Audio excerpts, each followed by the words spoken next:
Hello, welcome to the Poly Pimps Molly podcast. Pimp's in the house. Hey, Sky. Hey, Welcome, Markel. Hello, Welcome. hello, Thank, hello. thank you for being here. Thank you for the invite, ladies. in the building. Hey, Yes. Welcome back, everybody. Welcome to the Poly Pimps podcast. We are here with you every other Thursday Thursday. to talk all kinds of fun stuff, relationship related, anything that's included in relationship, and that includes your health as well. We've done plenty of episodes on sexual health, mental health. Well, not several episodes on the mental health, but we've talked about mental health, sexual health, um, all of the all of the above. so you still And here for the mental health episode? Y'all know I'm crazy. Yeah, are no, I you don't think this crazy? this one this one won't be about mental health. Oh, you just don't, no, they didn't tell you yet. They didn't tell you yet. Oh, okay, no problem. Okay. Don't worry. We'll get there. We'll get there. Right. We'll That see. part. Fuck Right. around and find out. Right. Absolutely. Right. But yes, I am happy to be here once again on this beautiful Thursday evening. We're finally getting some sun, and what a most wonderful day to have this kind of conversation on a great day, sunny day, and all that. So, Absolutely. yeah. Absolutely. So my name is Me Too. Like most of you know, I am one half of the Poly Pimps. We have been doing this podcast. This is our third season. Thank you hmm for hanging with us, and we're gonna continue bringing you fun topics. And I'm gonna pass the mic to Sky. Hey y'all, this is Sky Juice in the building. Peace to everyone. Um, Me Too is my partner in crime. We are here trying to get everyone to understand that love is unlimited and we can love exactly the way we want to. So, not without challenges, Of Of course course. not. Of but course not. right, not without challenges, but we keep it moving and yeah, we're out here. So, we got our brother in love, Mark L, in the building. What's up? What's In up? in the What's up? studio, in the studio. That's what we call it. In the And the studio. studio, yes. And I know, Mark, I know I've seen you at the very first Poly event. Remember that T-shirt you had? Which one? Uh, I'm Yeah, good look at for her. my print I'm it shirts. like, was oh, I'm something good. let me see really, what it said. it said That something about dick. Was it the community shirt? Community shirt. Yeah, Yes. yep. That was the Community. way that's how I met you, with that T-shirt on. I was You did. Wow, that's a long time ago, yes, man. is. yes, Yes, it yes, is. yes. Yeah. I mean, I think I just came to Atlanta probably like 1 month. And Okay. that Oh my and I God. yeah. Well, That's a right. long time. You guys go way back. Way back, way back. As a matter of fact, that's funny. I got that nickname from shout out to my girl El Fuego. She gave me that nickname at a party.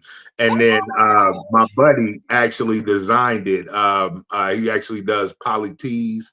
The picture that you put up for this show, he actually designed that shirt as well. So Black and Poly Tees, my boy, shout out to Big Dave out there. That's who designed that shirt for me. So yeah, Nice. Nice. absolutely. Word, You want some more word. shirts? Right. Black and poly tees. Mental note. Yep, make a note. The man does excellent work. He does excellent work. Word. That's good. So tell us a little bit about you, your journey in the polyamory, so that people can get an idea who you are. Because I mean, we know you already. Mhm. Well, I mean, for the most part, I'm just Mark L. I'm originally from Chicago, Illinois. I moved to Atlanta in 1990. So I've been here. I've lived in Atlanta longer than I lived in Chicago. So, though I'm Chicago in my heart, I'm definitely from Atlanta, shouting. Know what I mean? Mm-hmm. So, but for the most part, I came down here, went to college, went to the military from here, returned back to Atlanta after the military. Funny enough, I actually met my ex-wife, who's actually now my best friend. I met her in Chicago. and we got married, and we ended up moving to Atlanta. We got married here. You know, relationships do what they do, and around that time, I was starting to embrace the fact that maybe I thought a little differently about love and relationships. I never make it. I never, you know, come in the world going, oh, I was always poly or anything like that. And I didn't pop up and all of a sudden become polyamorous. But I've always had different ideas on how love is served to people and how people accept and receive love. For a very long time. It just took forever for the words to meet up with the actions.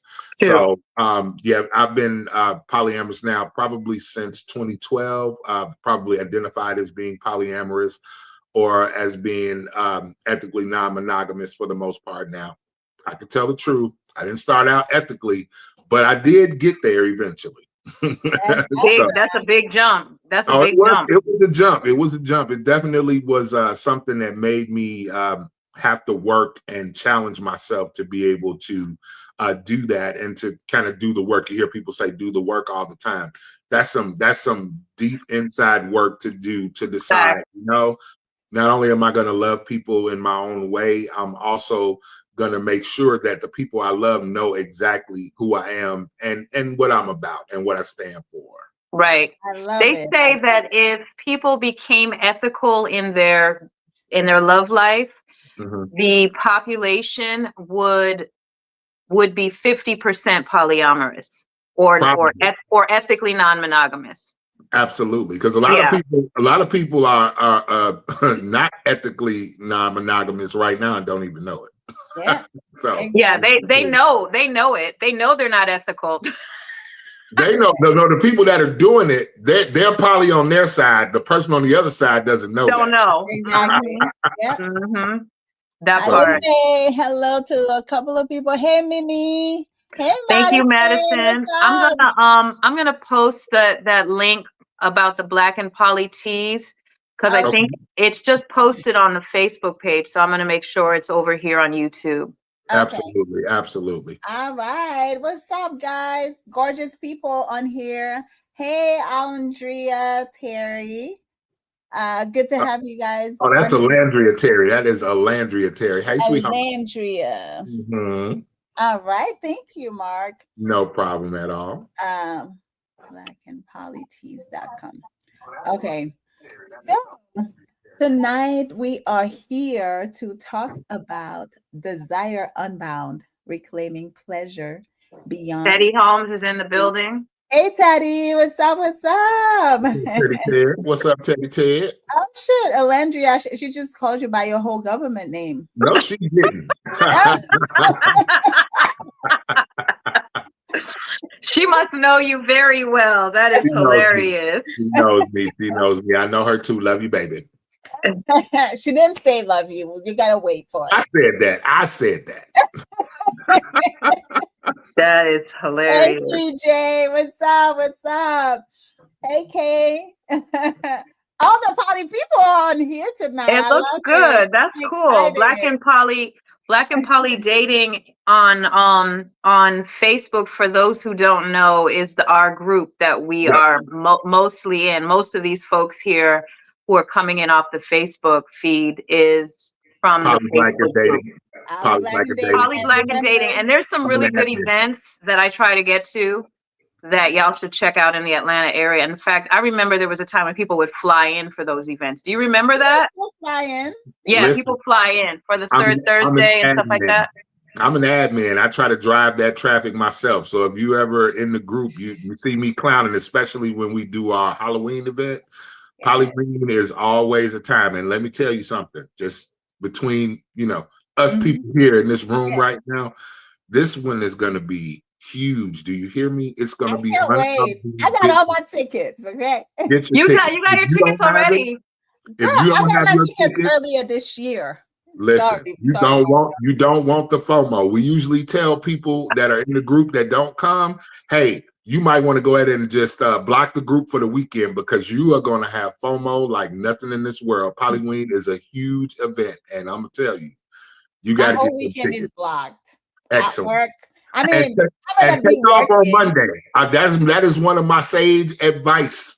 Take off on Monday. I'm off on Really? Mondays Really? per Yeah. usual, so Y'all it's got good. them good jobs. But I'm no. telling So you. I'm not off for the weekend. I'm working, but it's everything's happening in the evening for the most part. So Correct. I'm getting off work a little bit early. I'm Mhm. usually off on Saturdays and Mondays, so I'm good. And then I took Sunday off. So Oh, good. Yeah, because if you don't it's have the time happening. off, boy, you're gonna be at work. You might lose your job on Monday. Talking about, oh, Damn. shut up, don't talk to me. Damn. Damn. Yeah. So let's see. Who's Wild and Free One? Who's Wild and Free One?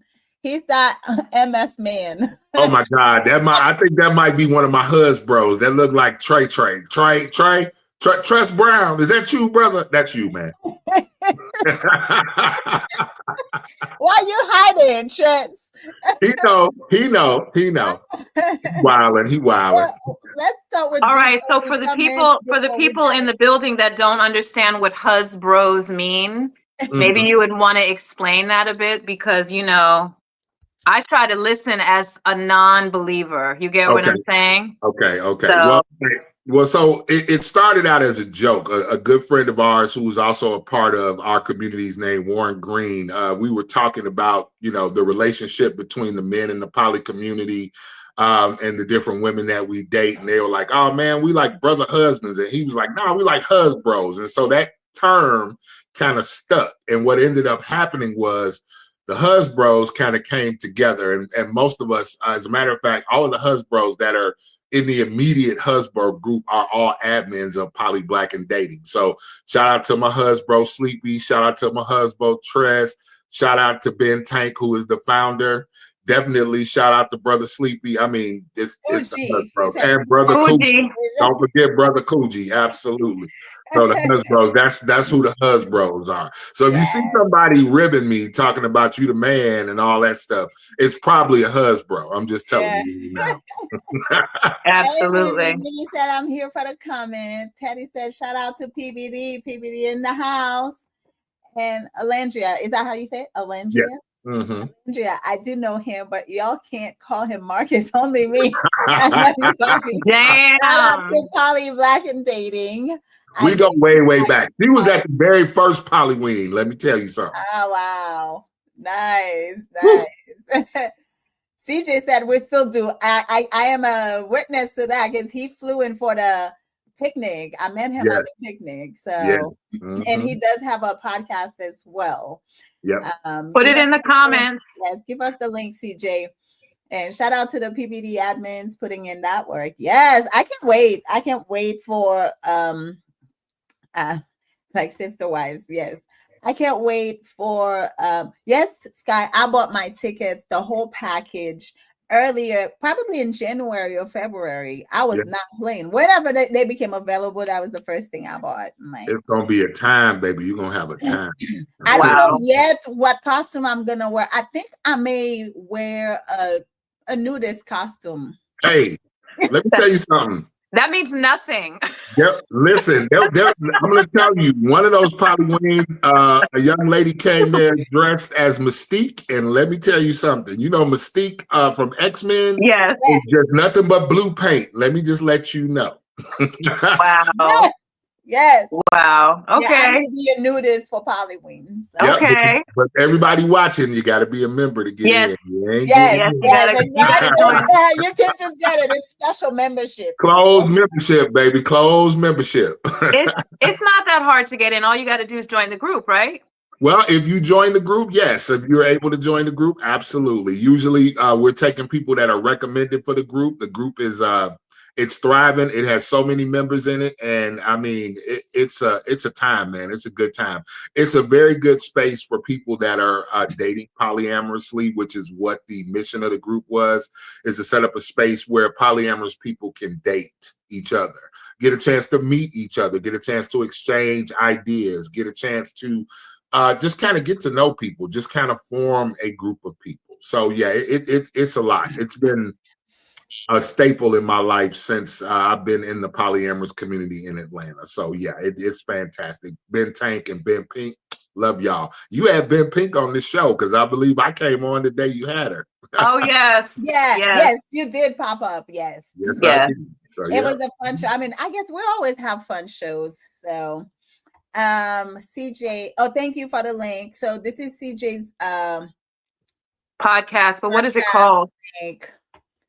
CJ, you want to give us the title? What is popping up on my computer? But yeah. So what is the let's hit the topic Yes. at hand. Let's get into it. absolutely. Let's go. We have so much to say. Desire Unbound, reclaiming pleasure beyond monogamy. So how we want to start this? So Excuse me. I was thinking about it earlier. Reclaiming pleasure beyond monogamy. Mm-hmm. Break that down. I mean, basically, in monogamy, usually, that's what I left Markel a message. Yes. Monogamy tend to talk about pleasure like it's a men thing, right? It's that women are just there for the men's pleasure and not the other way around. Mm-hmm. And that's why so many women approach sex, anything that has to do with their own body with such shame and fear, because they're always like, I don't want somebody to use me. And I'm like, baby, how about if you wanted to use them? Like, it doesn't have to be about them, it can be about you, because they keep teaching women sorry, they keep teaching women that what did Sleepy he say? said women are for breeding. Sleepy said women are for breeding. Us, bro. You need to shut it, Sleepy. That's a troll right there. That's a troll. Yes. So that's why I kind of was like pleasure beyond monogamy, because most of the time, and I mean, we still have people in non-monogamous spaces, women in non-monogamous spaces that still have that mentality, because once you learn it, it's hard to unlearn that you are not worthy if you sleep with many people, if you have sex with somebody just for pleasure. You don't have to be in love with somebody. They don't have to promise you anything. They don't have to promise you marriage, but pleasure. They just have to promise you pleasure in that moment. Like, can you make me come? Can you make me have a great time while I'm here with you? Then let's go. Like, that's all that matters to me at that point. I don't need to know if you're gonna get married or not, because I don't want to. I just want to. Well, you have to acknowledge the fact that we have been indoctrinated with a certain standard throughout time. And like I mentioned to someone earlier, is those Disney, it starts as a kid, the Disney movie, the whole fantasy of, the princess and the kiss and the bride and the whole picture of life has been permanently ingrained in our brains as how it's supposed to go. And that's why there's a battle of the sexes going on now, because there's a paradigm shifting and women are actualized. They can fend for themselves. They can make their money. They can do what they got to do, but they still desire companionship, love, romance, feeling great and sexy. But there's such a, men don't even know what to do now in terms of the whole relationship love thing, because they're like, well, I want to be a protector and a provider and do all these things, but she got her own shit going on. So where do I exist in this picture? And then, you know what I'm saying? So there's like a lot of different dynamics going on right now. And then Kevin Samuels comes through and just like misogynizes the whole screen. And, there's like, and then polyamory blows through and there's like, hey, you can have it all. So I think it becomes very difficult for people to manage what, even being polyamorous, being monogamous, being ethically not, wherever you stand, it is confusing, because what exactly should I be wanting? You get what I'm saying? That's I be in my head like that sometimes. Like, do I need the partner, or do I just want to have fun, or do I want both, or do I need to deal with the bullshit? You know what I'm saying? Like, there's a lot of stuff that happens in regards to pleasure and love and romance and lack of it. I agree. Yes. I know, Ermit, you and I were kind of having a voice text conversation about the same thing, and it's almost scarily accurate. You and I think very close to the same things. I've always wondered that. I've had conversation with women friends of mine where they definitely feel like, what am I supposed to do here? And, I'm supposed to wait until somebody's is going to come and take something from me. They look at sex and pleasure as something that's supposed to either be given or something that's going to be taken from them. And I'm going, it's two or more people, depending on who you are, that are involved in the situation. Don't you have agreements on what you're going to do? Why aren't you doing it together? I never looked at sex with other people as something that one person is taking away from another, or it's being stolen away. I mean, we can talk about BDSM in another show as far as power exchange, but as far as when you're having a sexual encounter, you're having a physical encounter, you're having a pleasurable encounter, it should be two or more people that are all agreeing, hey, we're going to please each other. We're going to have a good time together. It's not someone's taking something away, or that once this is over with, I'm going to feel less than, because we both meet at the same place. Am I correct? Yes. You're correct. But once again, the problem is, Alondria said monogamy residue. It happens to be the fact that my vagina is the golden ticket. You get what I'm saying? And getting the golden ticket awards me benefits. That's what the movie did. You get what I'm saying? So, but women don't seem to realize that their golden ticket is like a leaf on every tree. Like, these motherfucking men could pick any leaf they want, and they got all the golden tickets. So your vagina is not more special than another one. So you don't have to procure it for any reason, only because, oh, I'm going to be valued more. Because honestly, I do think that there's like a sex shaming to women to keep them holding the golden ticket. So, because the whole body count conversation and all that bullshit is to keep women, I had this whole, anyway, it's to keep women calm. It's to calm women down, keep them wholesome, right? Because the problem is, there's a very quiet fear in the back of men's mind that when women proclaim their sexual liberation, when they say, shoot, I could do whatever I want to do, it becomes very scary for a man. Because what does he have? What control does he have now? If I don't have the money to hold her down, so she can get her own shit. Okay, I can't do that. I can't shame her into being a lady and to stay home and close her legs. Can't shame her on that record. And now she calling me to tell me she coming over. Like, I ain't booty calling her. She booty calling me. So,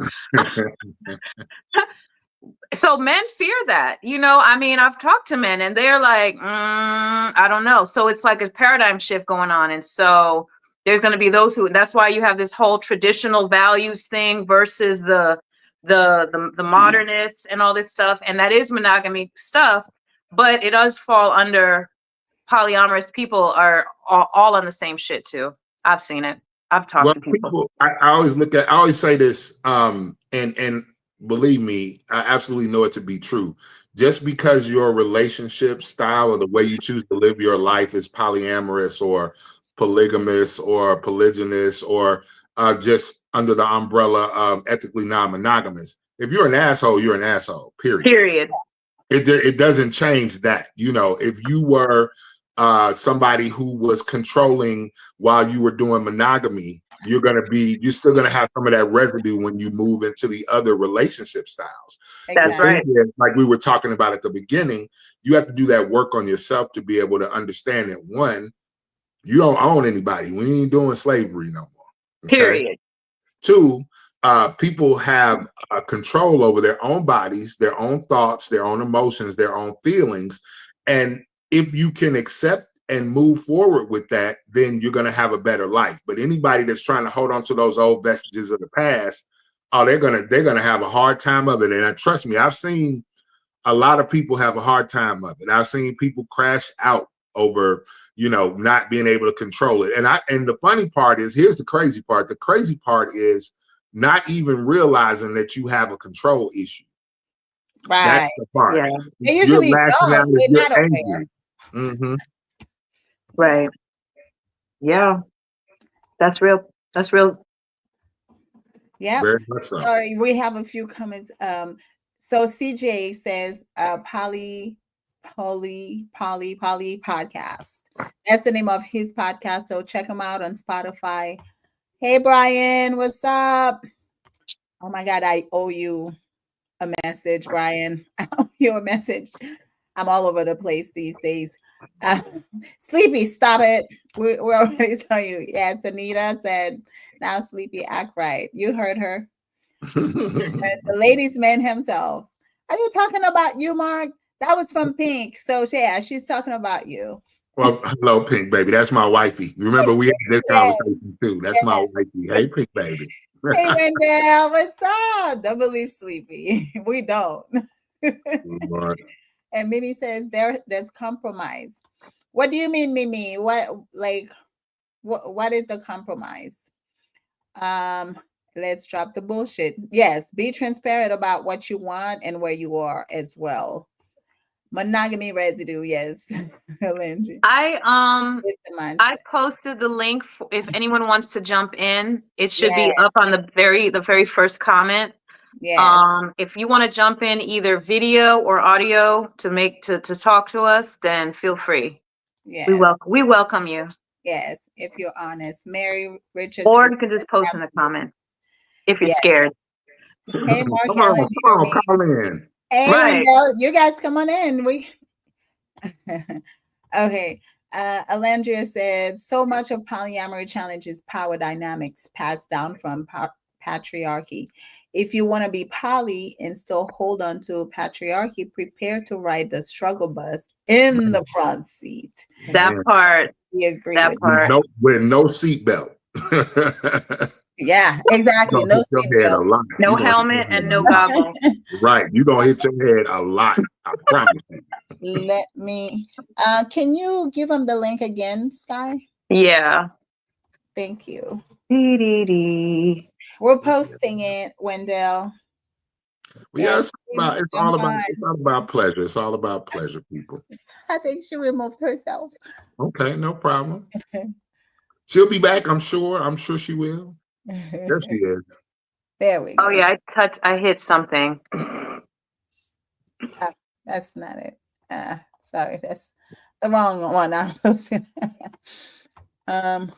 Did you? Oh, I see it now.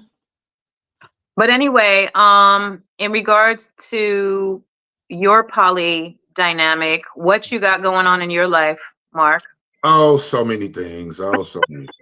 So I have various loves. I am in the poly world, people refer to me as a relationship anarchist. It's one of the solo polys, or what I like to call a relationship fluid. So my relationships, basically what I do is I meet you where you are. So, I know a lot of people. I know a lot of folks. Some of them are loves. I do have named love relationships. Some are comments. I do have people that I only see every once in a while.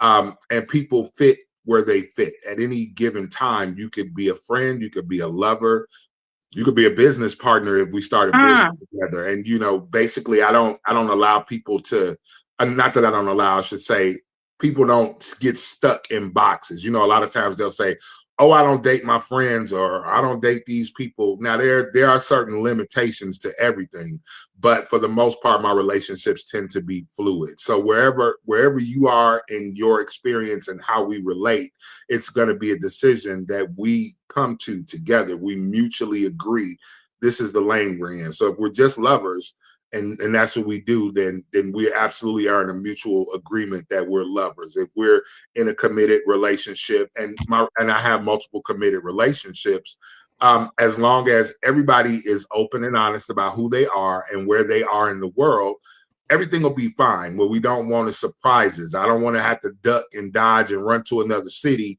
or worry about some dude running up behind me because he didn't know. Oh yeah, no, we're He not didn't know doing we that. were fighting. Yeah. I don't do it. I don't do it. I try to keep everything 100, keep it 100 with me. And actually, funny enough, I've met people that are, and it's always people that are monogamous that always want to pick your brain about polyamory.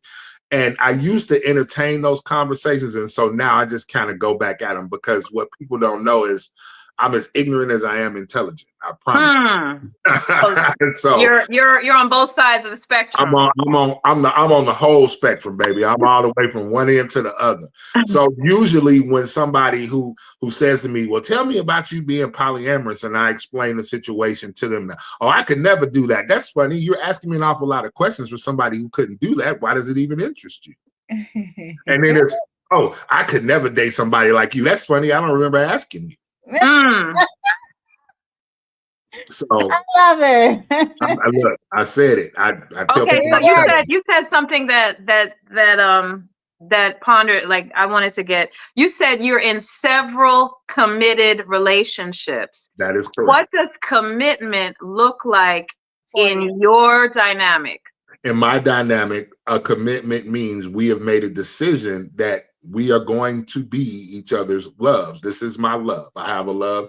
We have a relationship together. We spend time together. We take trips together. We do all these wonderful things together. You are a named relationship in my life. Got it. Got it. Feel free to post comments. And I did post a link if folks want to jump in. So that is so awesome. Because Mark, we were saying how much alike we think. I consider myself a relationship anarchist as well, and solo poly. And people it's when I talk to people who are not ethically monogamous, they always trying to understand, like, so but who's your favorite? Right. Everybody wants to know that. Yeah. And I'm like, what do you mean? I don't favor the people in my life. I have children. I have multiple children. I don't pick between them. I love them both. Right. So they're always like, so, but like, isn't there somebody that you always want to be with? I said it depends on the season. Correct. Sometimes I may want to hang out with this person primarily because that's the vibe I'm feeling. That's the energy that I need in my life at the moment. And that's who I hang out with. A lot of times it's availability as well. Let's not forget, us poly folks, our calendars are like, listen, crazy. I used to be good with remembering stuff, but as I've gotten up in age and at the ripe old age of 26, yes. I realized that the Google Calendar is my best friend, because if I don't keep it, if it's not on the calendar, the shit ain't happening. So do you have a shared calendar? I'm always tickled by that. I have had shared calendars, yes. I don't necessarily always have a shared calendar, but I usually, whenever somebody asks me, one of my major things, and everybody that knows me knows this, they go, hey, let's do such and such on Wednesday. Let me check my calendar and let me get back to you. Let me circle back, as they say at work now. Let me circle back to you and make sure, because what I try to do is try to avoid where we have these mashups where I end up with multiple dates on the same day or multiple events on the same day, and I got other things that I was supposed to do and promises that I'd made earlier. And I'm not perfect. I fuck it up sometimes. I may have said, oh yeah, I'll do it, and then realize, oh shit, I had something else planned on that day and I have to eat that crow and go back. But luckily, the people that I deal with, they are a little forgiving. Now, I didn't say I didn't get no shit about it. I just said they're more forgiving of me, and I'm very forgiving should that happen as well, or if we need to move around calendars or things of that nature. But I've done shared calendars before, yes, but as a lot of people will say, my calendar might stress you the hell out. That part. Do you do kitchen table? And for those who don't know what kitchen table is, you might want to explain that. Well, okay, so mine is kind of a hybrid of a lot of different things, believe it or not. So kitchen table polyamory means that we can all get along. We all sit around. We all talk. We all know each other.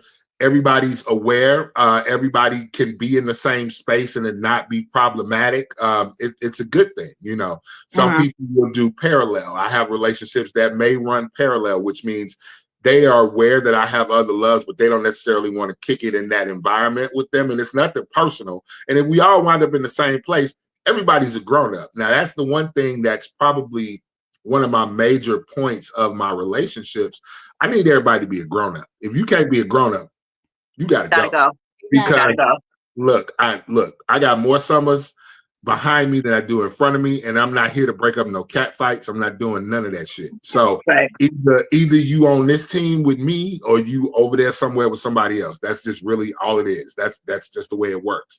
So I kind of have a hybrid of different styles, but for the most part, the polycule that I've cultivated, everybody gets along well. Everybody knows each other. People can call. I had a situation a few months back where I had an emergency situation and I had to be rushed to the hospital.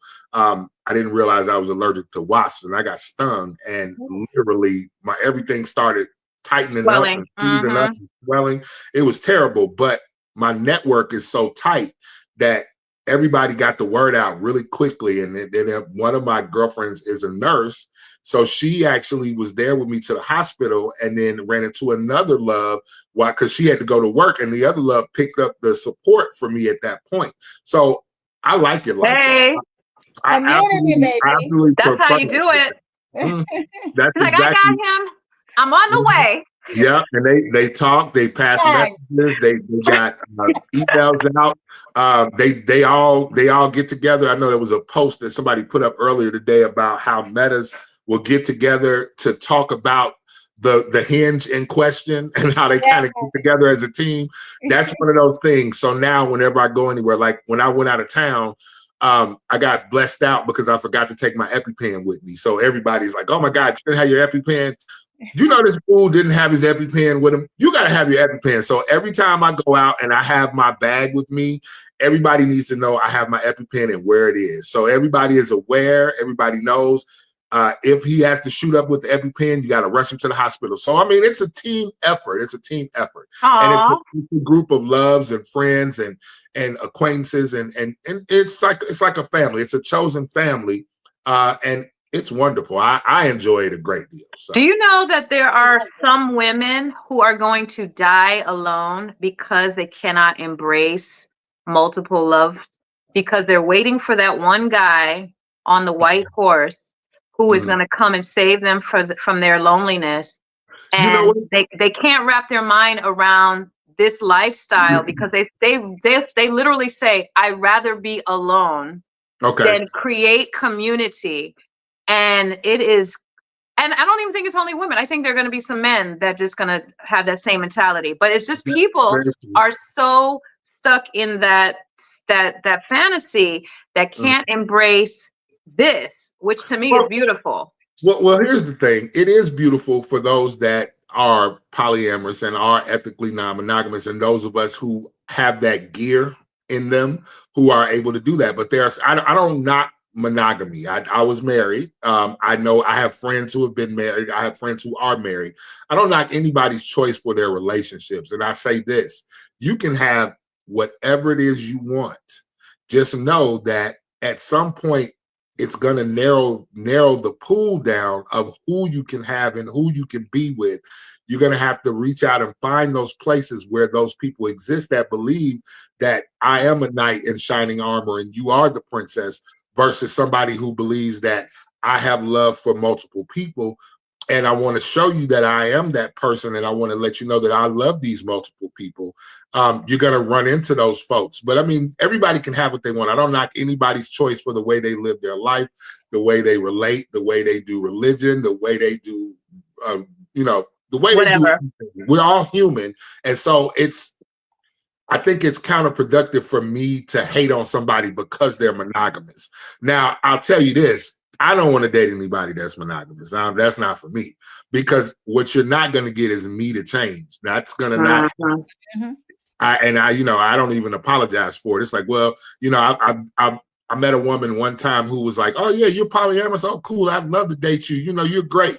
And as we got to talking and as we continued, and at the time, I don't think I had a relationship or an active relationship with anyone at the moment. She just said, "Well, I'll just love on you long enough and eventually you'll change your mind." I said, "Well, let me stop you right there. Tomorrow, this could change." This might change in the next 10 minutes. You have no idea. Just because I'm not with anybody right now does not mean I'm not polyamorous. You don't have to have any active relationships to be polyamorous. That's me. That's my choice. It's a way of thinking. It's a lifestyle, right? That is correct. It is my thought process. It is the way I relate to the world. And like I said, that's why I don't knock anybody else's way to relate to the world. But you're going to get broken over here, sweetheart, coming over here trying to be monogamous. Ooh, you're going to get hurt. You're going to get hurt. I don't knock it. I don't knock monogamy either at all. I'm sorry, me too. Let me just say this. I don't knock monogamy at all. What I find is I feel like there is a so it's marketing, right? So I feel like monogamy has been marketed so well that people can't think otherwise. Right. The percentage of people that think out the box is so low, right? It is. And so when I do talk to monogamous people and tell them the pros, because the cons are going to always be there, because people like, oh, well, yeah, poly doesn't work because look at that, right? But monogamy doesn't work either if you're looking at the cons, right? So I think that the marketing for monogamy is so huge. It's the biggest billboard, right? That's why I say that people don't even know what they don't know. Like they don't know that you can have, a wonderful love life without monogamy. Like you just got to reprogram. I mean, people watch TV shows and they're like, oh, I have a new thing. I got a new idea. You know what I mean? So that's kind of. If you think that's bad, I mean, one thing that I remember when I did embrace polyamory, it was the scariest time of my life to think I need to be transparent with these people, because the biggest fear people have is I'm going to come out and tell people I'm going to date multiple people and nobody's going to want me, and not realizing that once you open that door, your situation changes and the people that are in that camp will be drawn to you.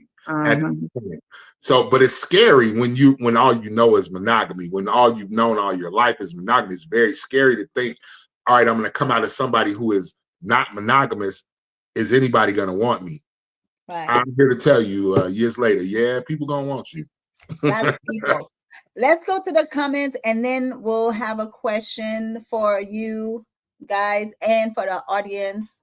Anybody can feel free to answer in the comments or jump in. Wendell said commitment is not the same thing as exclusivity. That's a monogamous misnomer. Is that how you say it?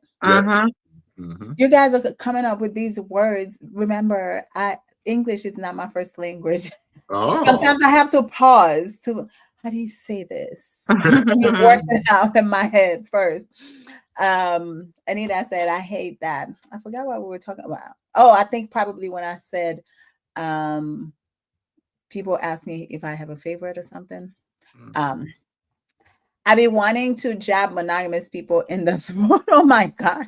Because they're trying to wrap their minds around poly by applying monogamy principles. Why? How? Jab. Yes. You're going to get hurt. You're going to get hurt over here. Exactly. Pink said, Pink, she said his calendar is full. Are you trying to deter people from contacting Markel, Pink? Yes. I don't know. She's advocating. He does picnic table poly. I like that. You're gonna have to tell us what that is. If it's different from kitchen table, is that bigger than kitchen? Yes, I would think that picnic is bigger because it's outdoors. Picnic table mean we all out in the yard, baby. Hey, Mike Kwan, what's up? Good to see you, Brother man. Mike Klein. Hoorah, Marine. Yes. This one's for you, Mark. Oh, This what is it? ninja What got is it? picnic table poly. Tell him his husband said it. That's from Big Pink. Right on, Mark Pink, stay right booked on. and busy. It's beautiful when it works. Yes. It is. Oh. I moved around. Don't be coming here flirting under the post. Now you can do whatever you like. Sorry. Hey, I moved away from ATL and I had some bad poly experiences, so I'm not actively poly anymore. Interesting. I would like to talk to you, Alandria, about not actively poly anymore. Does that mean you're dating monogamously? We have questions. Michael said very correct. Cowgirls and cowboys think they are slick. I get it. I haven't even tried to date a new person. Oh, they're having their whole conversation It's a under. whole combo. It's a whole combo. Yeah. Mark just gave a breakdown of how he's the man. Oh wow.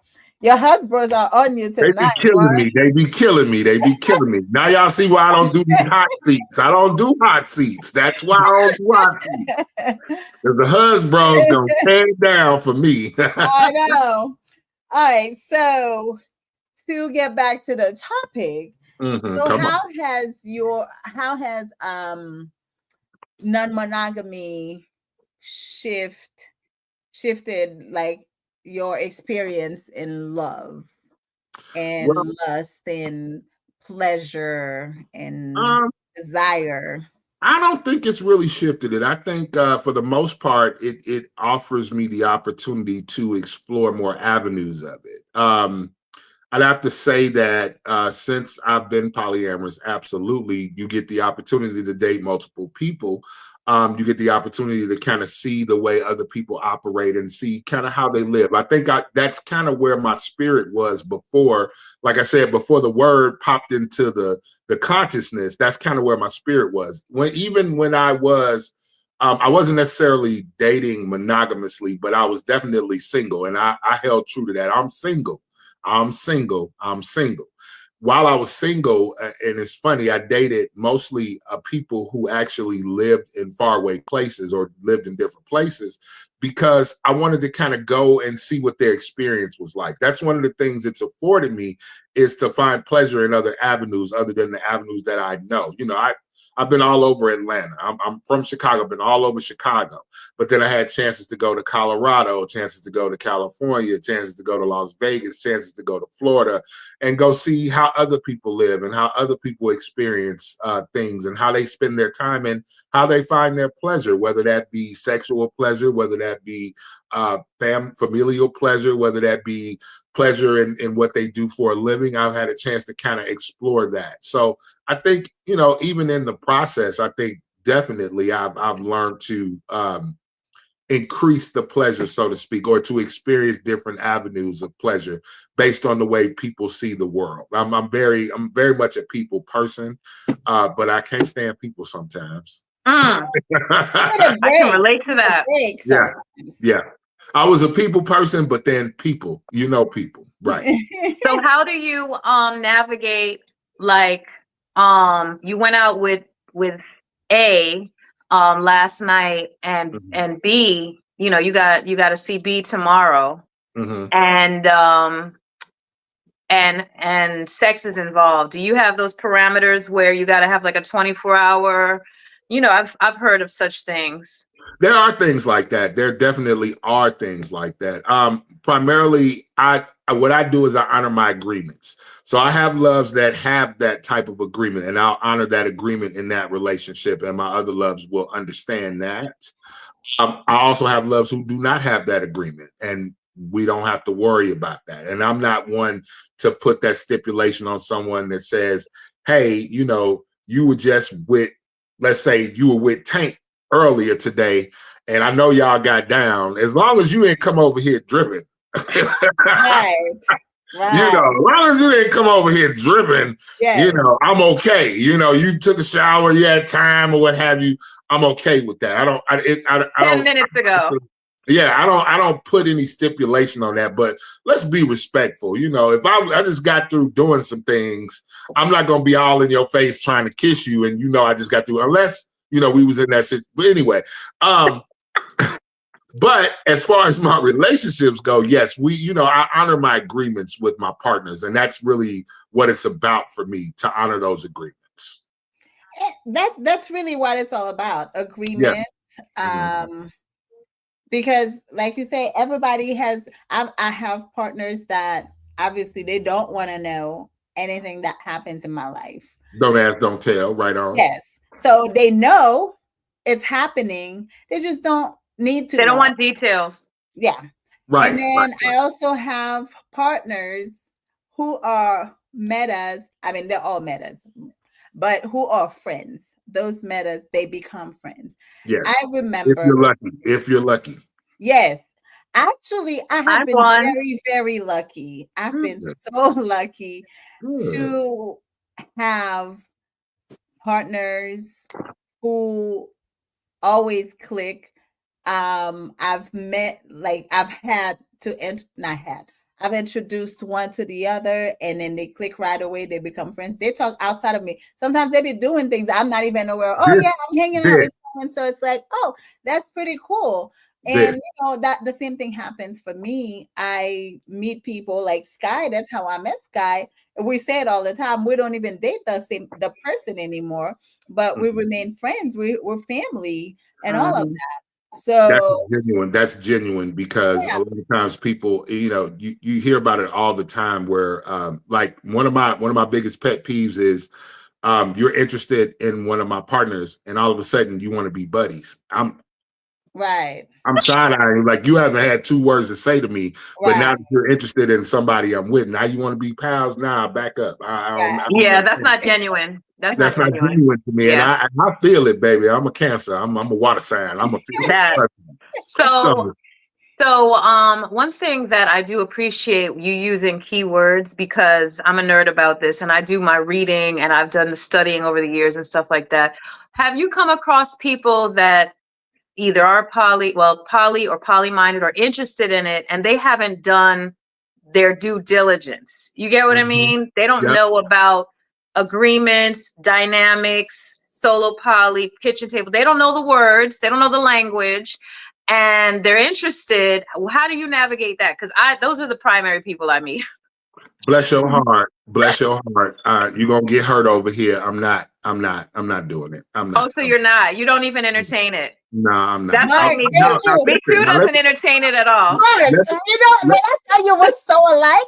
I'm serious. Listen, I would rather be a mentor. I would rather be someone you can talk to about this, because you gonna get hurt over here. I'm telling you. I've seen it. People crash out, and it's like, look, my favorite phrase. No crashing out. If you've ever seen me say it, you knew the job was dangerous when you took it. Oh, you climbed up. You went up on the bridge, huh? I told you who I was in the beginning. So if you come over here, and the thing about it is, there's still a responsibility. I still take some responsibility. If you come to me and I see that you haven't done any of the research, you're interested in all that stuff, that's wonderful. But I'm going to go ahead and put the brakes on you right there to tell you, listen, you got to crawl before you can walk. You can't just jump into this. And some people are upset about the fact that people won't date newbies, so to speak. It's just, listen, it's really very simple. I wouldn't trust a 5-year-old to take care of my 2-year-old. Do you understand what I'm saying? Got it. Because they're 5. They only got 3 more years experience than the 2-year-old. Y'all gonna both burn up. You see what I'm saying? Yeah. So I look at it like that. Not to say that people aren't intelligent and not to say that people can't learn, but I'd rather provide guidance than to have you try to jump into something with me, because, baby, you're going to get hurt. You're going to get hurt. I always tell people that, because I ain't got time. I got time for you as a friend, as a mentor, like you said, but just not as a love interest. whatever it may be, sex interest, nothing. I want nothing to do with you on that level. Right, because it's gonna get messy. Now, does that mean forever? Not for me necessarily. Yeah. It could be some years down the line. What we could be friends. I could see that you've grown and you've learned and you've done some work and all that wonderful stuff, and you never know what may spark later on. But right at the beginning, nah. The way I move, you're definitely gonna get hurt. Yeah. Don't do that. What about you, Sky? So you don't agree with that, Sky, at all? Oh, Me Too knows already. I date monogamous men occasionally, okay, but it doesn't really go far. It doesn't go far because they, the mindset is not there. So they think if they put it down hard enough, and that ain't never the case, brother. That ain't never the case. So I'm just like, she's got time. But the thing about it is, like, I just get attracted to who I'm attracted to. You know what I'm saying? Mm-hmm. But that's not necessarily wise, but it is what it is. And it is what it is. So I'm gonna leave it at that. Oh, hold on. Alandria said that's gross. Yeah, I think she probably was talking about when you said not dripping and stuff like that. Here's the thing. For me, it's like, did you wash it? I was trying to make a point. so yeah. If you washed it, did you take a shower? Did you wash it? We're good. Let's go. I did post that in one of the groups. Actually, probably in several of the groups over the years, just because it incites a conversation. Because there are a lot of people who have rules about sex and about if you was just fucking an hour ago, don't come here. You know what I'm saying? Like they have specific, and then there's some people that are like wash it and let's go. You know what I mean? Like they don't, they don't have any issues with all that. So everybody has their levels. I mean, some people, believe it or not, there's even tied up in all of that you're talking about. There are kinks in there. Like you have loves that don't know anything about it. I got loves that's like, ooh, tell me everything. What happened? Like I went to Hito and people wanted to know, ooh, what did you do? Who did you do? What did you do? I don't need to know all that. I'm good. You went to Hito, and one of the things. I'm going to say this. One of the things that my loves know about me, and I always tell them this, usually at the start of our relationship, is I need you to assume that if I'm going on a date with someone, okay, even if it's the first date or the 100th date, and we may never have sex ever, but I need you to do that work ahead of time because I'm an adult, and adults make adult decisions in adult moments. Right. I'm not about to be. I can't see me and me and Sky having an agreement that I'm not going to have sex without telling them first. And I go on a date with Me Too, and we hot and heavy in each other's face and pulling clothes off. And go, hold on, baby, I got to call Sky because you know what? You just blew the whole damn move. Who was doing this? Well, so what if she says no? Like, Sky, if you say no, I'm going to cry. I'm going to cry, Sky, if you say no. No, people are doing that because I read them in Reddit. You ever be on the poly shit in Reddit? I always curse these people out because, we had an agreement and the agreement was that we weren't going to. And I just immediately say, if you guys are open to multiple situations, then just assume that motherfucking shit is gonna go down. Correct. And whether you like it or not, and you can't control that. That is none of your business. You cannot. Exactly. None of your business. Exactly. Oh, we were gonna wait until 2 months from now until they. Yeah, but you didn't. That's their agreement. That's their relationship. I've done coaching. I've done a lot of coaching on folks. I'm like, he said I've been on the phone on 3-way calls with people who are like poly and trying to figure this out, and they were like, yeah. Well, he went out with her and they did it on the first date and stuff, and that was just too much for me. And I'm like, too much for you? That was none of your business. And it could be too much for you, but that just means that this ain't for you. Look, my favorite my favorite terminology over the past few years has been when people are misaligned. Yes. That explains so much. It kind of takes all the bullshit out. You know what? We're just misaligned. Yep. You believe one thing, I believe something else, and we can't make the two meet to the point where we're going to be okay with each other. We're just misaligned, and there's nothing wrong. It doesn't make anybody bad. It doesn't make anybody better. It just means we don't work together. I mean, hell, you know, if I walk into a McDonald's and demand a Whopper, I'm just misaligned because I'm in the wrong place. You got to go to Burger King for that, bro. Okay, all right. It's a misalignment. And so if you're misaligned, you're going to run into those situations. So misaligned. That's my new word. Thank you. Misalignment. Yes. Yeah, misalignment. I like that. My other word is pivot. Well, I'm going to have to make a pivot on that one. Yeah. Amber says, I'm so glad to see a conversation about pleasure with such a loving person. Love you, Markel. You have a lot of love out there, Mark. I love everybody. I love everybody. I love everybody. Look, so wait, Mark, are you a health head? Am I absolute? What? I'm from Chicago, baby. That's what I was wondering because you said Chicago, and I always ask Chicagoans,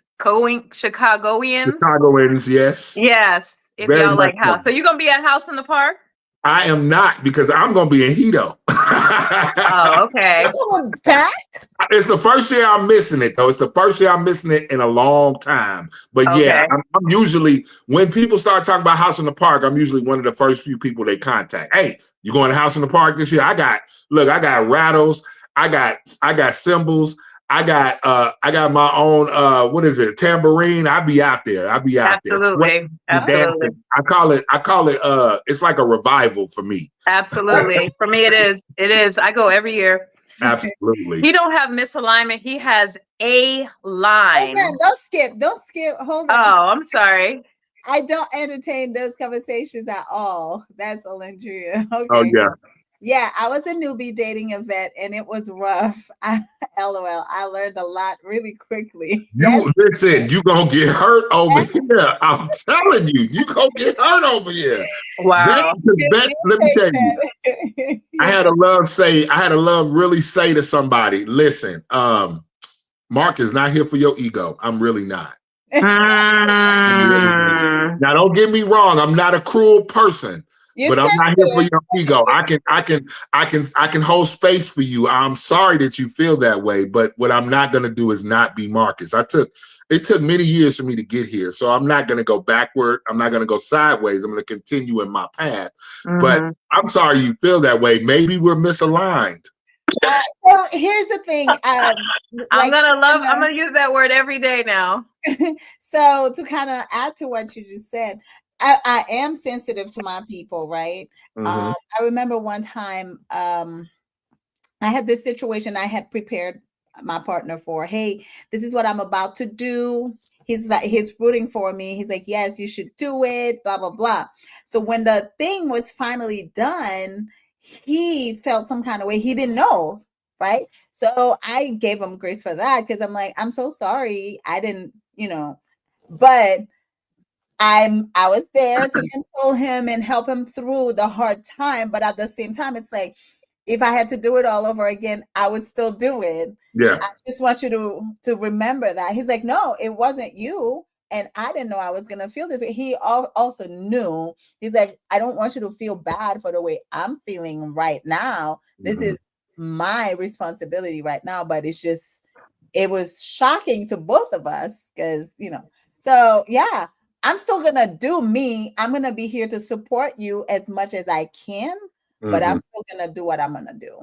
I mean, we're human. We're pleasure seekers. I mean, we enjoy the pleasures of life, and things happen. I mean, the funny part about it is, I'm an old school romantic, so things that happen when they happen, I'm in the moment. I like to immerse myself in the moment.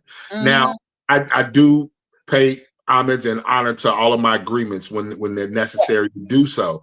But when I'm in the moment, baby, I'm in the moment, and I'm loving the moment that I'm in, and I'm the kind of person that I feel that I'm transparent, and I feel that I'm open enough to say, this is where I am in life, and this is what I'm doing, and this is what I'm about to do, or this is what I've done. And I feel like if we have something to discuss after that, we can discuss it, we can go through it, whatever it takes to ensure that you know that I'm still going to be me at the end of the day. That's good. I mean, because you're still exploring your desires, your pleasure, while honoring your agreements. Because that's the part that always I tell people, I'm like, I don't want to stop living just because you're uncomfortable. I'm going to be here to help you through what it is. If I feel like that's something that's reasonable and that you are actually trying to work on. Yes. But I'm not going to go on a date just because you're feeling jealous at the moment. I'm going to deal with that later when I come back. I'll help you through it when I come back. You're not going to stop me from doing that. I'm not canceling this date, baby. And I'm still going to do whatever was going to happen on that date, whatever is supposed to happen on that date. If I'm supposed to jump on a stick, that's what's going to happen. You know, it's like, and we can talk about it when I get home. Like, because I'm not going to like cut on my pleasure. Just, you know. And again, I'm still going to try to be sensitive to you, but because a lot of people use that as a weapon. And then they constantly do it, because when you let them get away with it once and twice, it's like it becomes a habit. So if they shenan once, they gonna shenan again. Exactly. So what about people who say that you're using polyamory for fuckery and for where is the family, and how do you create, how the family is going to blow up with all this foolishness, and what about the children? I mean, people say that.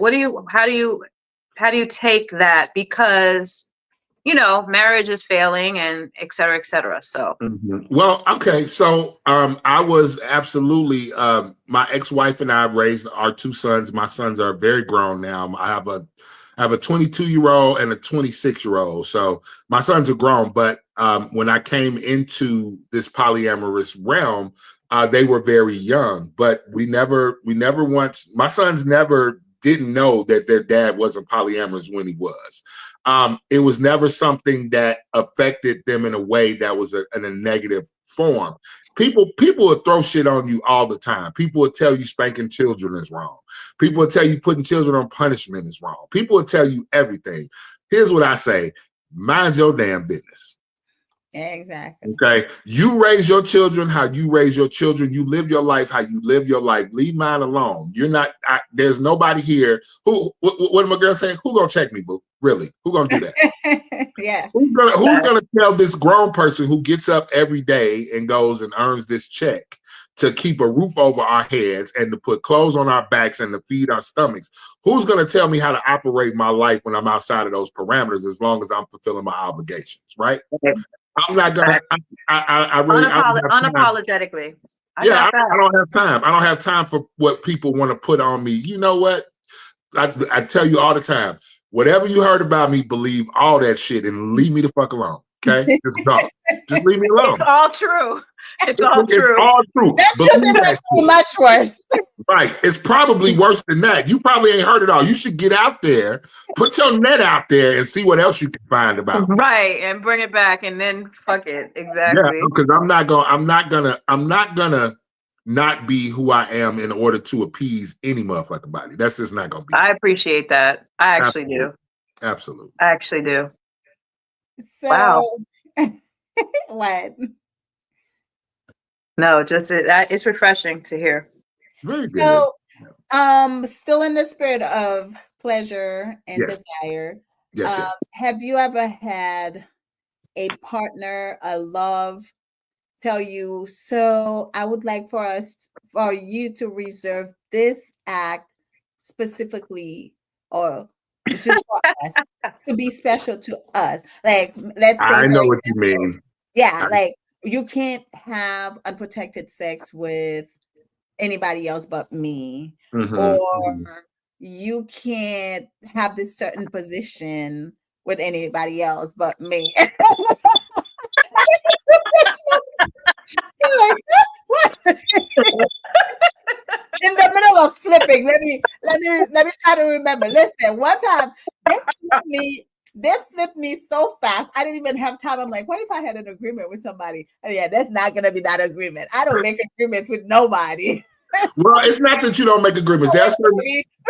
There are agreements. I've had situations where people have said to me things like, "You can't take them to that restaurant. That was our restaurant," which I think is insane. I've experienced it's food, that. baby. It's food. It's food. I like tacos. I'm a certified taco. If you don't know me, I like tacos.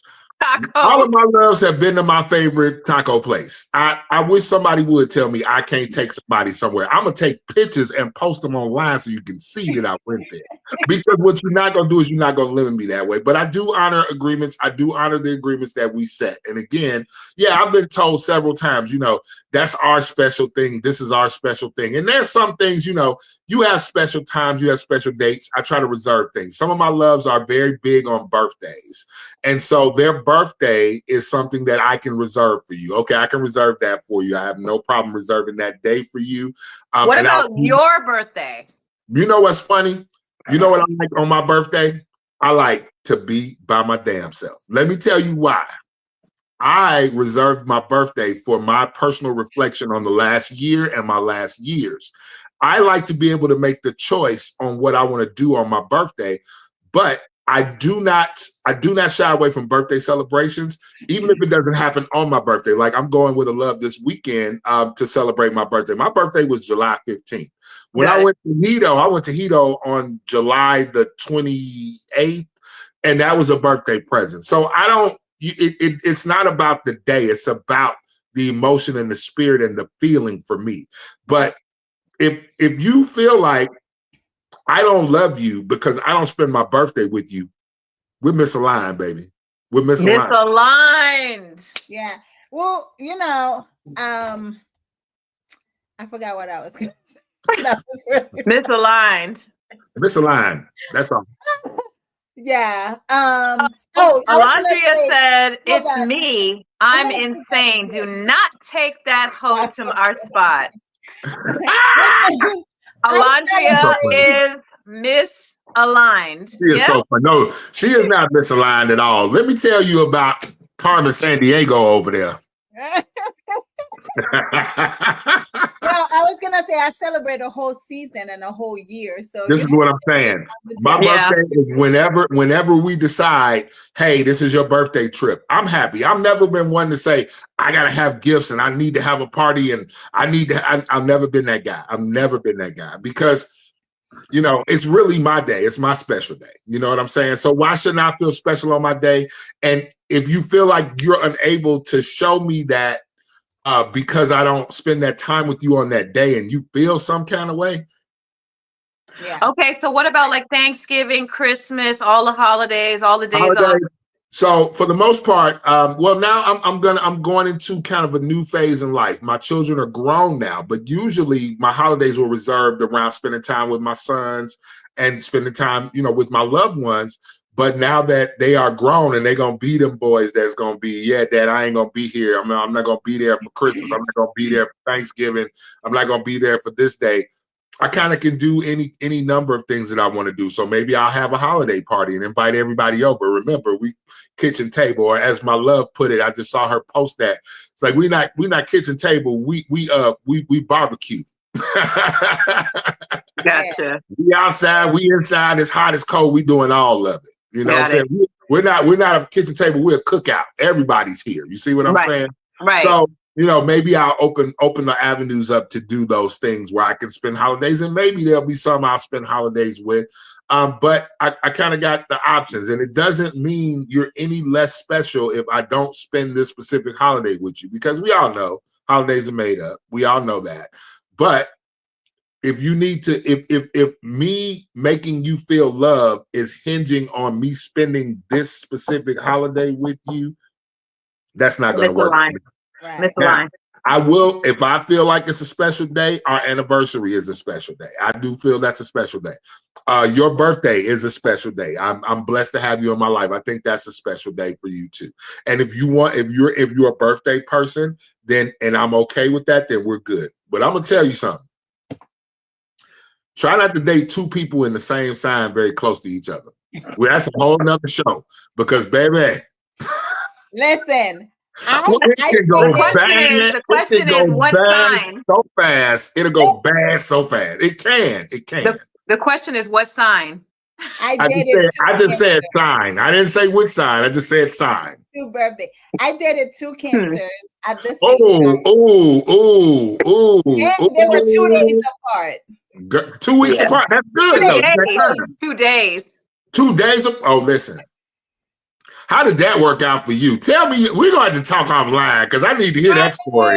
One time we did have a celebration together. So. Okay, that's good. Uh-oh. Who's got a question for me? Oh, you know who? Uh-oh. What's the question, ma'am? Landria, what's the question? She needs to jump in. We want come on into the chat, girl. Come on into the chat. She needs to jump in. One holiday click the link. Is nice for me, please. It can rotate. Yeah, okay. See, now this is something, but see, this is the big thing. One of the features of my relationships is I try to abolish the innocuous titles, girlfriend, wife. You know, this particular person is this particular thing, because the problem is people don't really discuss what that means. Because I can say you're my girlfriend and you can say I'm your boyfriend. You know, say we can say that to each other, and then you come in and you see me land across your buddy, and you're like, "What are you doing?" It's like, "What do you mean?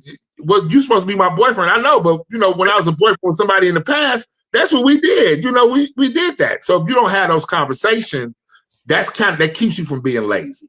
Hello, yes. Andrea. We're gonna have to come back to that because I got something to say. Hey, Andrea, good to see you, baby. Thank you. Hello. Wow, this is cool. Hello.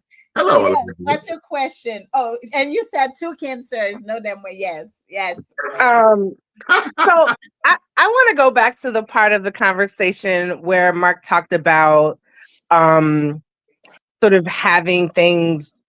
keeping things sacred with a lot like restriction. And I wonder if that's the anarchist part of being a relationship anarchist, because I do know, like, there are a lot of people, women and men, who pretend to be poly to try to save their relationship. They're not really poly in their heart. I'm poly in my heart. I understand it, love it. It's in my bones. It's who I am. Mm-hmm. But I'm also a middle child. Uh-oh. I'm also an Aquarius. And oh my God. Hey. We're not going to do that today. No, sir. Not tonight and not tomorrow neither, sir. And so there are things that, like, I want in my relationship, even in my poly relationships. I think that there are some things that should be special and some things that are sacred and shouldn't be, like, trampled over in other relationships. Mm-hmm. I am that person who is like, if we had this amazing date at a Thai restaurant and it was just like the best thing ever, please don't ever take another woman there and take pictures and send it to me, because that's cruel. And also, like, do you have life insurance? I want to make sure that everyone stays exactly where they're supposed to be. Because, like, the birthday only comes around once a year. And so if I only ever get to feel special with you once a year, like, to me, that feels low pleasure. It feels low incentive. And I don't know if the whole relationship is misaligned, because I want to have something that's just for us. But I wonder, like, is that how you define misaligned in terms of being an anarchist, that you're, like, not going to commit to anything sacred and special with just one person? No. I didn't say I would not commit to anything sacred and special. What I said was there are certain things that I will commit to that are sacred and special. For example, birthdays. I will absolutely commit to, I will spend time with you on your birthday. If that is feasible and that is possible, I will absolutely do that. I think to say that you can't go to this food place with this person. Now, understand something. Each relationship has its own features, and you have your own discussions and you have your own ideas about the way the relationship works.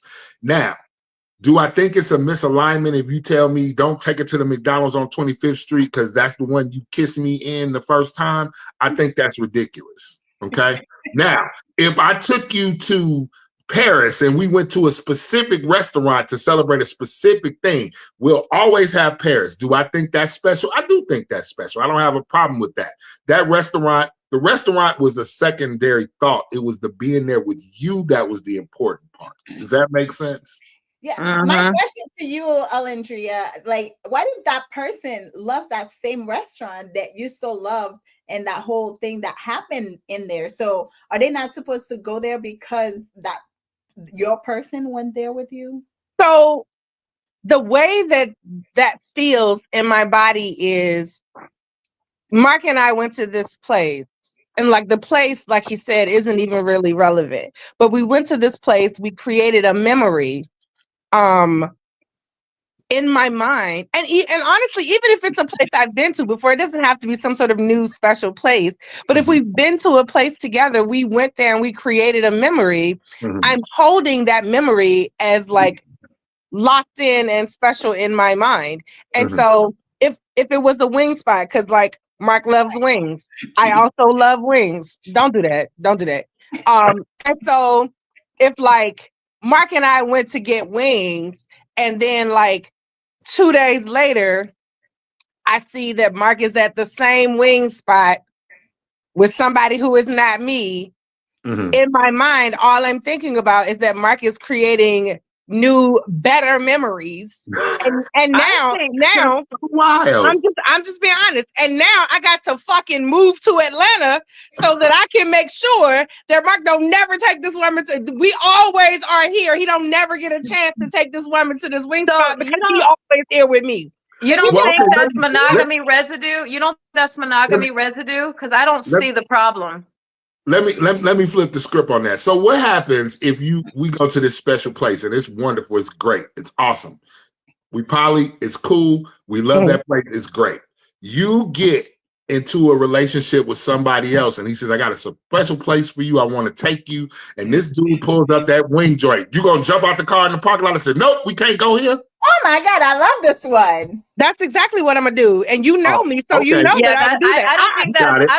I do think that's misalignment. That's misalignment. I agree with Mark. That was my question. I'm wondering, like, am I just being immature, or is this really like a whole? It's not immature, but I definitely understand you holding that memory. But my thought process is that this is a food place. Now, again, a memory contains a lot of different things, and there are things that are more important than the food we ate at this joint. For sure. What happened between us is more important, but that's the same thing where I talk about girlfriends and people actually discussing what does this mean to me, or what does that mean to me, or what you mean to me. I think that's the most important part. But I mean, what if I met the chef of that place and had him bring the wings to my house? Does that sully the memory? No, that's different. Okay, see, it doesn't. Right? Okay, so that's why I said the food thing. It's secondary. I understand. It's secondary. So, but I do understand creating core memories with the people that you love. Absolutely, 100%. Look, I'm a Cancer, so I'm a pack rat. So I have little things and little tokens and little stuff that I have memories of, and I keep jars of shea butter that have been used just because somebody sent them to me. So, you know what I think? You know what I think happens though, especially so the thing about poly is it becomes you got to be able to be a talker, and you got to be willing to do those conversations. Sure. And a lot of times people don't even, I'm going to say people, but I'm also going to say mostly men really have, and I don't care if you've been poly for 10 years, I don't care about any of that. It's really hard to have those deep conversations about, I mean, in my mind, I don't even think I would bring it up. So that's kind of why in my mind, I don't think, I probably would not say, keep this as our special place, because I don't even want to do the work of having that conversation. And if I see a picture of Mark at the same place we went to yesterday with somebody else, it would just be maybe I might feel the way you felt. Maybe I might feel that way. That's just a process I'm going to process. I'm just going to process it. I mean, that's also true. I think that would also be the same for me. Like I'm playing devil's advocate. I'm playing devil's advocate to prove a point right now, but because I think it's just, I think what I think is that so much of the work and the principles that go into having a successful polyamorous relationship should also be applied to monogamy.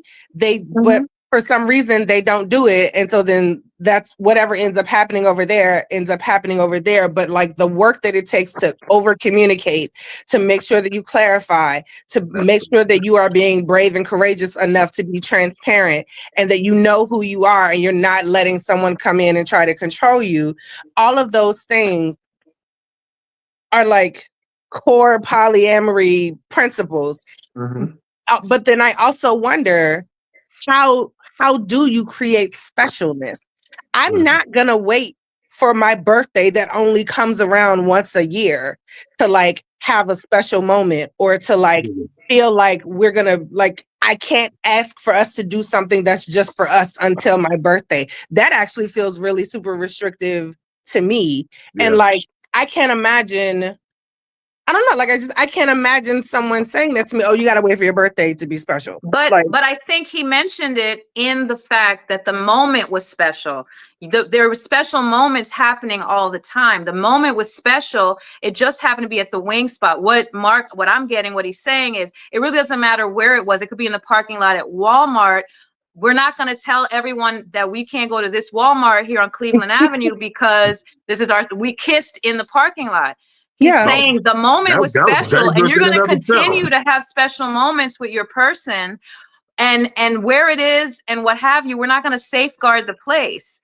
It's just the you're going to have your special times, but it's not going to be at this location. You can't go there with this person. You can't go there. It's going to be the moment. So you're just going to have to retrain your thinking to see that you're having these special moments with your person. And if they have a special moment with their person in the same parking spot at Walmart, it is what it is. And you just have to get over it.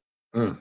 And so is it seeing it that triggers you to feel uncomfortable, or is it just, I don't want you to go there with somebody else? no, I think for me, it is a question of what do we have that's sacred and protected. And I think, and I don't know that that doesn't feel like monogamous residue. Like I always want that. I want that from every person that I love, whether I'm in a relationship with them or not.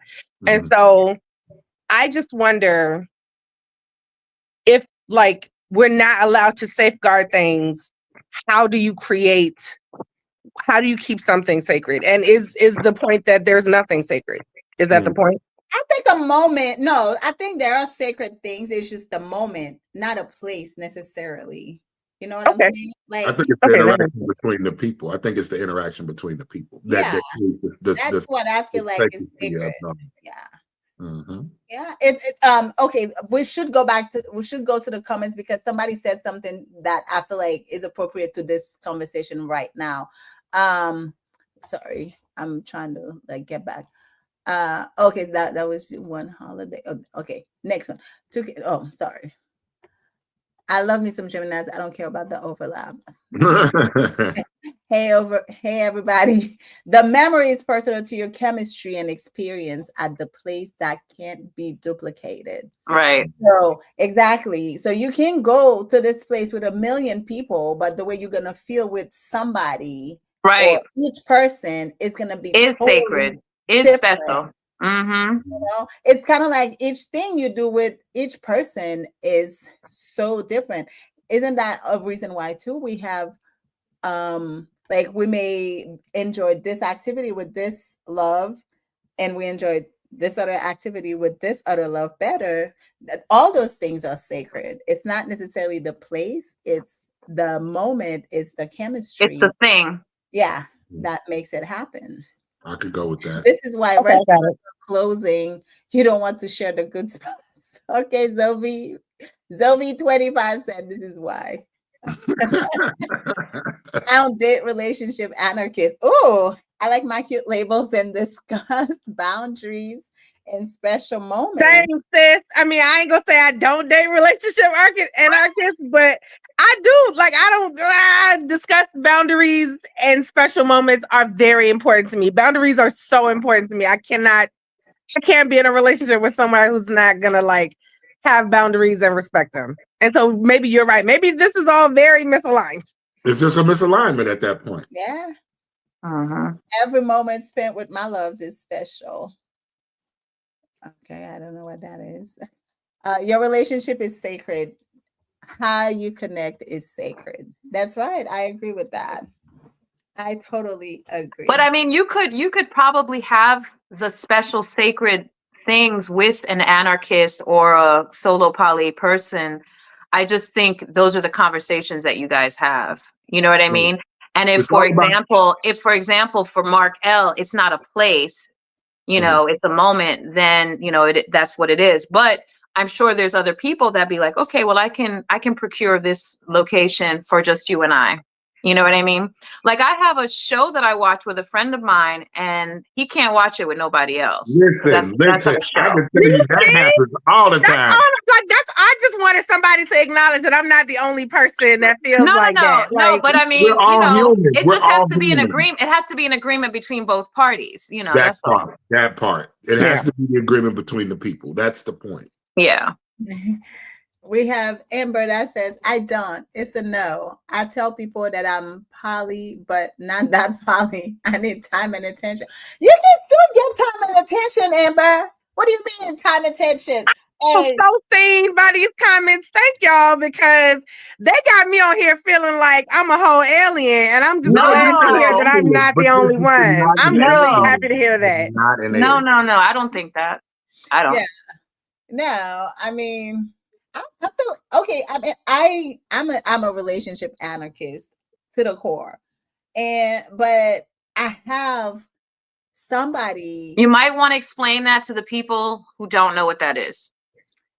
Basically, I come first, and then nobody has priority over anybody. You know, you put yourself first. You are the center. I mean, I'm a Leo. What can I say? Well, that part. King of the Get on jungle. here with a Leo. You didn't even tell me. I'm about to hang up. I'm hanging up. The bad part is I didn't tell him you was an Aquarius. That's the scary part. Wow. Right. But no, he was basically explaining how, because during the time that I dated him, I was probably dating 3-4 other people, right? But he said he never felt like there were other people. He felt like he was the only one in my life.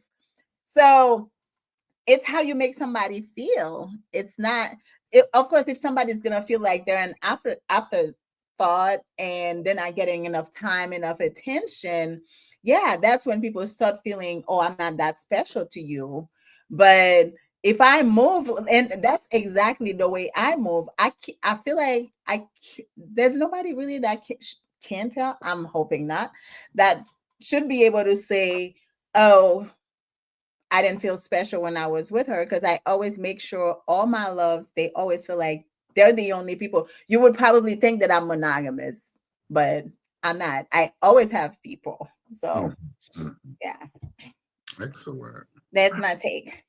Thank you, Alondria, for being vulnerable. It's Thank real. you so much for letting me come in. This was great, y'all. Terry. Yeah. I'll see you all Where you soon. located? Where is she? She popped out, but where are the folks who are popping in? Let us know where you are, because we want to know how far our reach is. She's in VA. She's up in VA. Okay. Okay. Because I think she had posted earlier that she said she wasn't doing well with polyamory and ATL. Is that why she left, or that she's not doing poly anymore? Well, no, she's still polyamorous, but she's not actively poly at the moment. So, everybody has a thought process around what being polyamorous is about. Basically, what she said is she's not actively practicing at this moment. She's kind of, when we go into our show, we kind of hold back for a minute to try to get things together, but that's fine. Yeah. I do know that. But in her heart, she is very poly. Okay. Yeah. I think that's why I asked her, are you dating monogamously? But she came on and I forgot to ask her that. Because we were so focused on you, Mark. Florida. We got Florida in the building. We got New Jersey. Where else are y'all? I feel like there's a lot of Atlanta folks here. I am from Gainesville, so. Oh boy, here we go. Tennessee. That's Tennessee. That's Southern Tennessee. Guy says you gotta take a whole flight to come here. Yeah. All right, Armida, I'm gonna start calling you Florida woman. No, not Florida. Not Florida woman. No, maybe South Carolina or something. Oh, South Carolina, we'll take that. We'll take that. Gainesville up. Gainesville, Georgia. Up north. Okay, Florida. got you. Okay, Gainesville, Georgia. Okay, got you. Okay. Yes. Philly, Indianapolis. Okay, we kind of moving around the country. Yeah, folks from everywhere. Yeah. Philly. Cool. Hey, y'all. Sun, moon. Yes. All right. Well, we've been at it for an hour and a half. Oh, yeah. See how easy it is? We just talking. Yeah, that's how we do it here. Oh, Northern Virginia. Northern Virginia. Yes. Everywhere. People are coming from everywhere. Thank you guys for tuning in. This has been a great conversation. And we were supposed to have this conversation a while ago, but he was in the land of pleasure. Tell us just a little bit before we leave. Tell us a little bit about the land of pleasure, if you don't mind. Well, I was at a Bible camp in Jamaica. There were a lot of people on their knees praying. Lord, and I heard a lot of "Oh Lord, oh God, oh my God." So it was like a prayer meeting, and there was a lot of clapping. Yeah. That is not right. They were praising. They were praising them. Let me tell you, and people had their hands and feet in the air. It was great. It was outstanding. Yeah. Now I went to an all adult resort called Hedonism 2. I'm pretty sure most of the people that are tuned in have probably heard of it. And if you haven't been there, you need to go. I'm telling you right now. It's a fantastic resort. The food is amazing. It's in Jamaica. There's a lot of things to do outside of the resort, but the resort is one of the major features, and it's basically, if you know what the textbook definition of the word hedonism is, that is exactly what it is. You get the best foods, you get the best drinks, you have the best time. They party, they have theme nights every night. Nudity is encouraged. Encouraged, but not encouraged. It's not necessary. Well, there's two sides. So there's a side that we call the prude side, which is what we call clothing optional. So if you feel more comfortable just being in a bathing suit, you can do that. But also if you want to be nude, you can do that. That's a little cheaper to stay on that side because it's a far walk from the nude side of the resort. The nude side, you don't have to wear clothes. As a matter of fact, when you get to the signs for the nude beach, it literally says clothes are prohibited at this point. You take your clothes off right there and you just go over there sky-clad, baby. That's what we're doing. So I would take my shirt off and show you how nice this tan is because the chocolate is chocolate, and I'm just telling you. But I had a great time. Let me get my ice cream scoop. You know what I'm saying? Listen. Let me tell you something now. But I had a great time. I enjoyed myself thoroughly. The food was so decadent. I had to come back and start. I usually do a 45-minute walk. I got to do it twice a day to get my stomach back down because I did a lot of eating. Oh, yes. Okay. Yeah, I did a lot of eating. Okay. Yeah, I did a lot of eating. We're going to leave it at that. I did a lot of eating. Yes. And I had a great time. But I also went four-wheeling. I went horseback riding. My love, shout out to my love, the nurse lady. I'm gonna just leave it at that. She actually took me on that trip, and she showed me the time. Now, and at this big age, I had never flown on a flight first class. You want to talk about pleasure? Oh my God, I have never. I don't think I'll ever be able to fly on a plane again if I can't go first class. People gonna be like, "We're gonna go here. Let me take the plane price."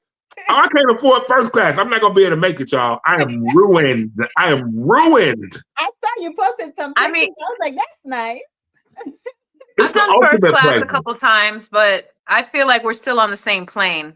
Listen, we are on the same plane, but it's funny. She said it was hilarious because as I was sitting there eating my fully dressed hamburger, and they said, "We're gonna start cabin service. We'll be serving sun chips," and I went, "Sun chips." And I'm just clowning because I've never done it before. You take a kid in a candy store and all the candy is there in front of them. That's pretty much what I felt like. Yeah. But it was the ultimate. When you talk about pleasure, that's one of the pleasures. Pleasure doesn't always have to be sexual in nature. You Right. can find pleasure in anything. And I found a great amount of pleasure in having that experience. If I never have it again, I can always say, man, I remember that time I was on a Delta flight, first class. There was only 2 seats. I was kicking it with the pilots. They gave me a little wing to put on my little shirt like I was 5 years old. I was drinking before they sat in the last seat. I was already having my drink. I mean, it's just an experience. And that's for me. One of the things that pleases me the most is having experiences. And I enjoy experiences a lot. I definitely So all the things that I want to experience in this life, that's what I'm hoping to accomplish. That's how I'd like to bring my pleasure to a close. Like I told people, I don't want to go to the grave, crawling over there. I want to go sliding into that mother. That part. I agree with that. Thank you. Well, just thank you. Now so I gotta much. go get a drink. So I know that's right. See, more pleasure. Get it. Just a reminder, people, pleasure isn't selfish, it's a birthright. Absolutely. Yes. Always. So we wanna thank everybody for coming in. This was a great one with Markel. Thank you so much for saying yes. And how could I say no to you? How? I mean, how could you? How could I? How could you not? How could I do that? Well, and how can I say no to you, Scott? If the guy okayed it, I was like, well, I guess I can come then. So it's all good. So thank you again.